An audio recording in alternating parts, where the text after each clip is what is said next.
2016 оны 12 сар гэхэд онгоцны буудлыг ашиглалтанд өгсөн. За зээлийн нөхцөл гэхлээр 40 жилийн хугацаанд зээлж авч байгаа мөнгө эхний 10 жил бол төлбөр байхгүй. Зүгээр бид хийж үзсэн тооцоогоор бол нэг нийт авж байгаа энэ 49.5 тэрбум гэдэг маань өнөөдрийн ханшаар нэг яг 100 болчлоо шүү дээ. Японы чинь нэг 495 сая доллар гэсэн үг. Энийг 0.2% хүүтэй 40 жилийн дотор хувааж төлөхөд нийт одоо төлөх хүн бол 27 сая доллар байж болоо да. Ийм бага.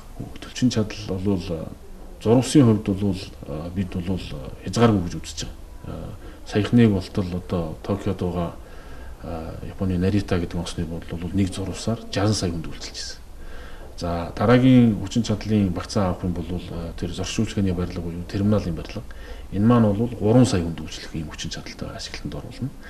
3 сая хүнд үйлчлэнэ гэдэг маань хизээ дуусах вэ гэхээр бидний харж байгаа урдсан тооцоо бол 2024 онд Монгол улсад зорчих агаарын тээврийн зорчигчийн тоо бол 3 сая хүрч магадгүй гэсэн ийм тооцоо байгаа.